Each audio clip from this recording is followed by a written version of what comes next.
A curse is never something to be trifled with, especially if it comes from an object with a rich history of pain, anguish, torture, and in the worst case scenario, death itself. For these 10 cursed objects in no particular order will leave you with one of two thoughts: a thought of curiosity and wanting to gain more knowledge, or a nagging thought of the need to stay far away.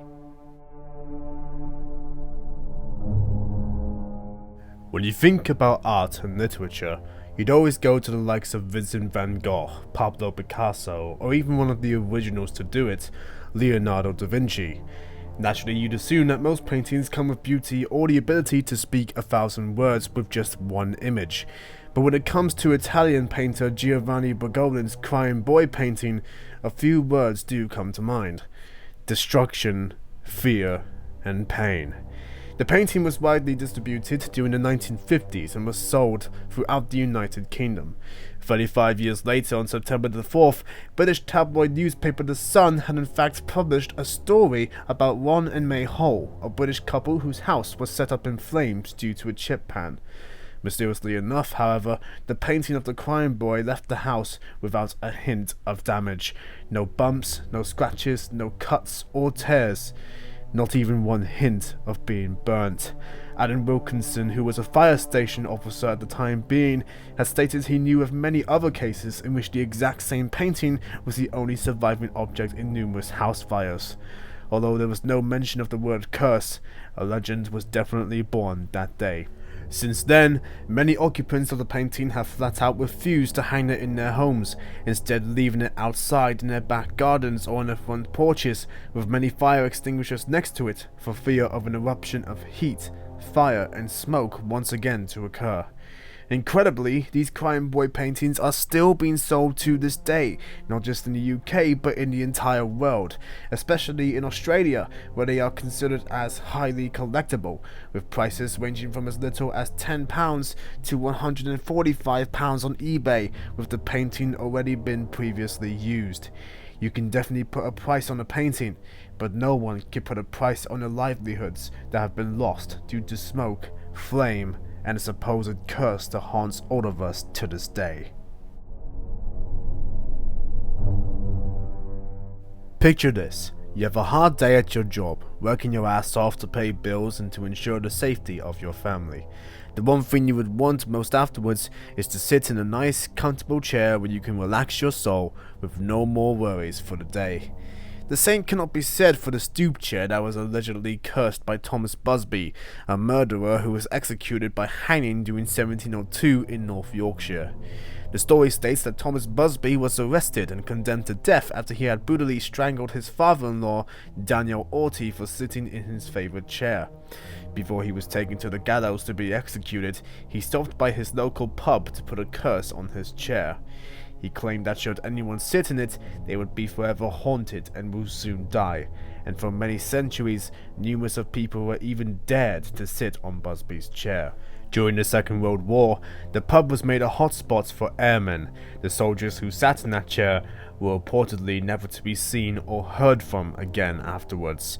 2 Royal Air Force pilots had also sat in the chair, and whilst driving their way back home, they crashed into a tree and died almost instantly. The chair has apparently killed all who has sat in it no matter what, resulting with deaths like roofs collapsing on people, stumbling onto the chair only to die from a brain tumour soon after. The landlord then requested that the Thirsk Museum take the chair. They obliged and made sure to hang the chair 5 feet from the ground so that no one dare sit in it anymore, and allow the chair's killing days to become null and void. Although the chair now hangs from the ground, much like Busby did at his execution, the power of the cursed chair still sends a shiver down the spine of the public eye, fearing that the curse of Thomas Busby lies further beyond than just sitting down on the chair itself. Children's toys have always been seen as the gateway to a child's imagination. Car toys can bring on the imagination of a grand race to the finish, action figures providing many sources of well, action, and hundreds upon thousands of dolls ranging from different age groups and various of functionalities. But I for one would be privy to suggest that the Annabelle doll is not a gateway to dreams, but rather a straight course through hell. According to Ed and Lorraine Warren, two paranormal investigators who were married in 1945, a doll was given to a student nurse in 1970. The doll had reportedly behaved strangely, and that a psychic had informed the student that the doll was inhabited by the spirit of a passed-on girl known only as Annabelle. The student and her roommates tried to nurture the doll and look after it, but the possessed doll had reportedly shown malicious intent and terrifying behavior, changing positions whilst on the student's bed, where the doll would be sat up normally and start to cross its legs on its own. Parchment paper would also be found amongst the student's floor, with messages saying, "Help me, help us."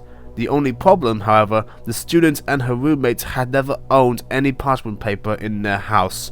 The doll had also reportedly started to appear in various other rooms, even leaking blood at one point.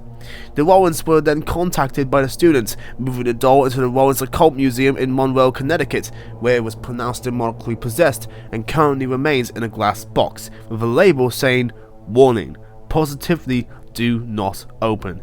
One member of the public who visited the museum decided to ignore the warnings and taunt the doll, and after being told to leave, the museum goer died in a motorcycle accident shortly after. The story had such a huge impact in modern culture that it has been a main feature in a series of horror films from the Conjuring universe, even having her own series of Annabelle movies. Whilst the doll may look like an innocent, non-threatening piece of yarn and stitches, no one can truly tell what the doll's motives have been, although one can assume they would never be for the faint of heart.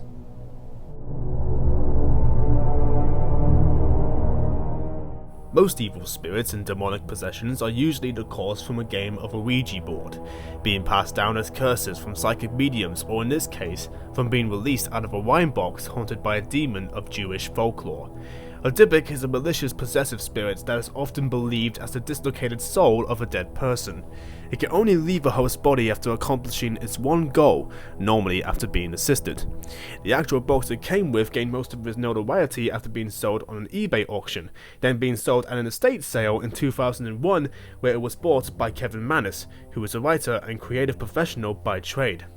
The box had originally belonged to a Holocaust survivor in Poland, and was purchased the box in Spain before the survivor was immigrated to the United States. Manis was told by the granddaughter of the survivor not to open the box, as it was said to contain the evil spirits known only as the dybbuk. But curiosity got the best of Kevin, as he decided to actually open the box, which contains two 1920s pennies, a lock of blonde and brown hair, a small statue engraved with the Hebrew word shalom, a golden wine goblet, one dried rosebud, and a single candle holder with 4 octopus-shaped legs. After experiencing a series of awful nightmares, he gave the box to his mother on her birthday as a gift. However, on the same day of receiving the box, she suffered a stroke and was hospitalized. Jason Haxton, director of the Museum of Osteopathic Medicine in Missouri, had also came in contact with the exact same box after being passed down from owner to owner. He claimed to have developed many health problems upon owning said box, suffering from hives, coughing up blood, and being covered in welts from head to toe, after which he consulted with rabbis to find a way to seal the dybbuk in its box once again. Upon success, he resealed the box and hid it in a secret location. Much like some of the items on this list, you can find many so-called dybbuk boxes on eBay, ranging from £45 to over £390. Personally, I believe that no amount of money is worth spending the last moments of my life in fear, knowing that a malicious spirit could wind up murdering me.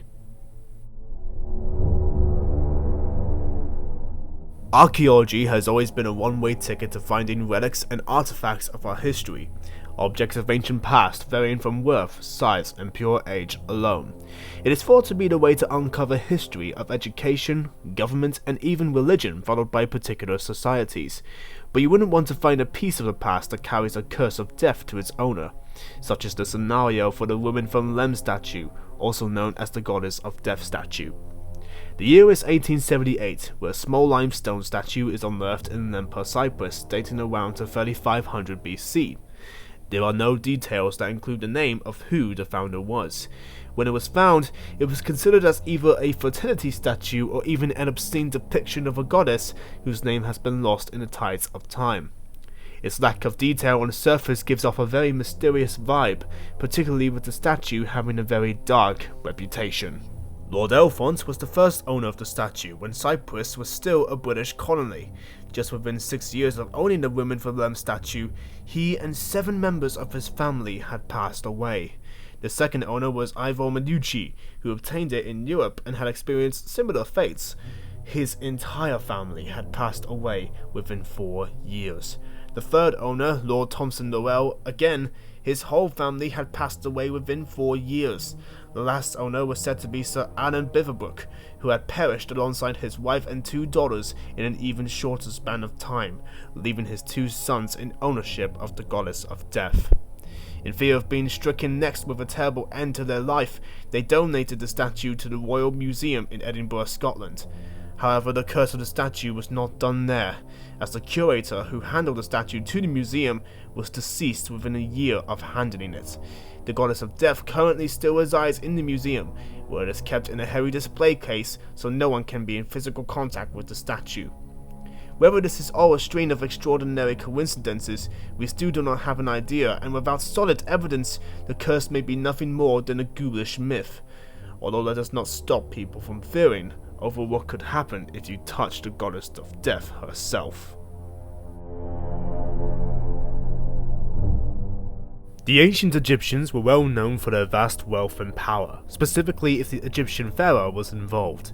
Generations of leaders, warriors, kings and queens alike could have been in line to receive such a status, but arguably none were more well known or famous than Tutankhamun himself. Tutankhamun was the last of his royal family to have supremacy over Egypt during the 18th dynasty. He was pharaoh for the better part of just 9 years, almost half his age before his death. No one knows for sure how he exactly died, but it has ultimately been determined that his death was likely due to a combination of his multiple weakening disorders, with various of syndromes and other ailments having a part to play. A leg fracture was also found, perhaps as a result of a fall and severe malarial infection. Of course, this is a curse list, and for many years rumors of a curse of the pharaohs were steadfast, and asserted the early death of some who had entered the tomb. The most extended case was that of George Herbert, the 5th Earl of Carnarvon, who passed away on the 5th of April 1923, 5 months after he stepped down to the tomb in November of 1922. The cause of death was pneumonia, subsequent to facial erysipelas, an infection of the skin and underlying soft tissue. Out of the 58 people who were present during that time when the sarcophagus was opened, only 8 of those died within a dozen years. Howard Carter had died of lymphoma 17 years later in 1939 at just 64 years old. There were many more other visitors that had died shortly after visiting the tomb.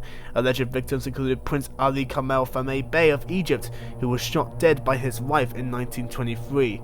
Sir Archibald Douglas Reed, who had supposedly x-rayed the mummy, had died mysteriously in 1924.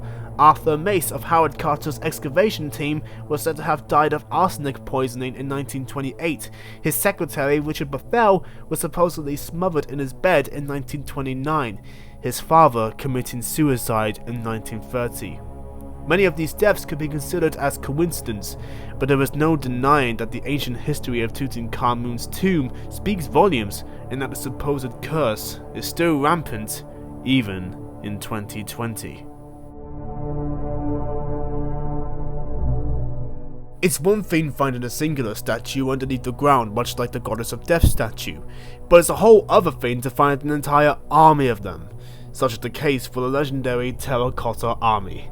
The sculptures, based in Linton District in Shanxi, China, depicts a funerary art buried with the first emperor of China, Qin Shi Huang. The army was buried with the emperor during 210 to 209 BCE, with the sole purpose of protecting the first emperor in his afterlife. The statues vary in height according to their roles, the tallest of which being known as the generals. However, the terracotta army wasn't discovered until 1974 by local farmers in Linton County. Many believe that the army was never to be seen by the living. For centuries, the terracotta army's existence was a myth. However, for the farmers that found the sculptures, the discovery only brought them more destruction than fame and riches. Once news broke out of the Terracotta army being unearthed, the government had already claimed their farmland and demolished their homes to make way for exhibition halls and gift shops.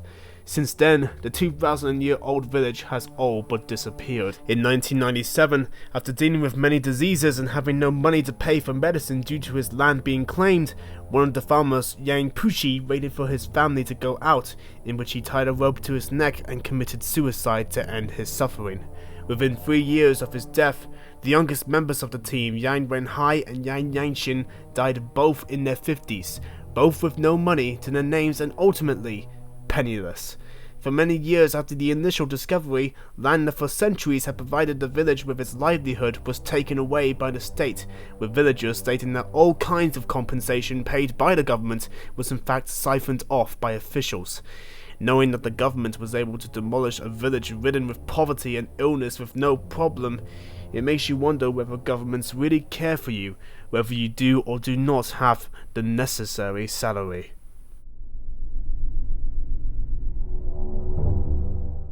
Originally created by artist Bill Stoneham in 1972, the Hands Resistant painting depicts a young boy and female doll standing in front of a door, of which many hands are seen pressing against behind the boy.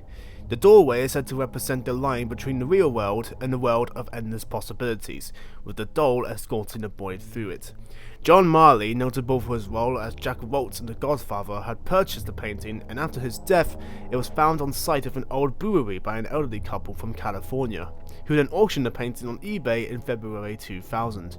According to the couple, the painting was a carrier of some form of curse. These claims by the couple included that during the night, the characters in the painting would move places, even sometimes leaving the painting itself entirely and entering the room of which it was displayed.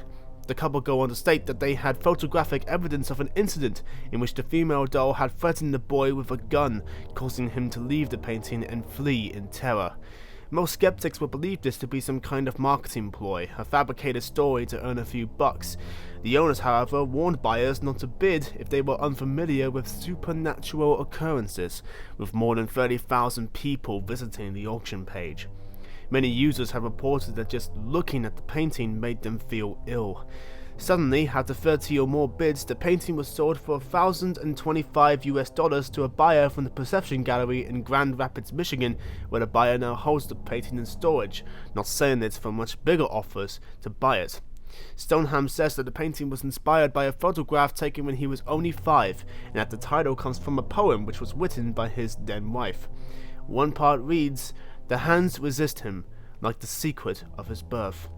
So not only do you gotta worry about your house burning down, but now you have to worry for characters coming to life, leaving their portraits, and giving you quite the unusual surprise.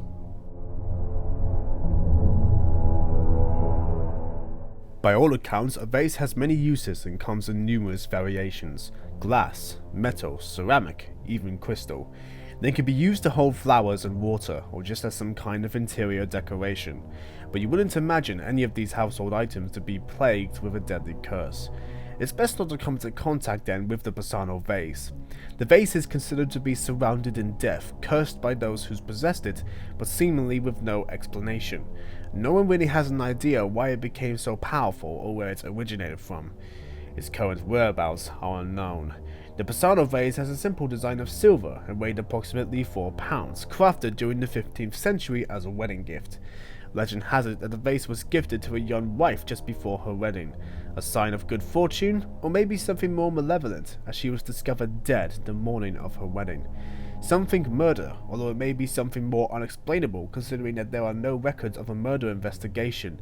The vase was gifted to a couple more unknowingly family members, all whom passed away after quickly receiving it.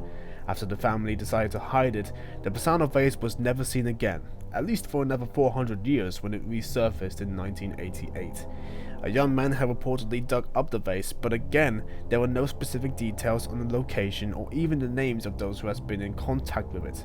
The boy had sold the vase to a pharmacist for 4 million Italian lire, or $2,540 US. 3 months later, the pharmacist perished. The vase was sold once again to an archaeologist who had collected ancient artifacts. Again, 3 months later, he was found dead. What makes the situation worse was once the police had found the vase, no institution had wanted to take the Basano vase, for news had broke out of the supposed curse the vase was carrying. Many other stories circulated that the officer disposed of it, burying it in an undisclosed location, perhaps in a lead box, in the holy ground of a cemetery. Some versions of the story say a mixture of both. Many antiques carry powerful energy, some due to an event in their past which infused them with something terrible, or a small few which have purposefully been weaponized through a curse. But what makes these antiques that more disturbing, especially with the Basano vase, is that we don't know what type of curse, and since it is currently missing, it's unlikely that in our lifetime we will ever know.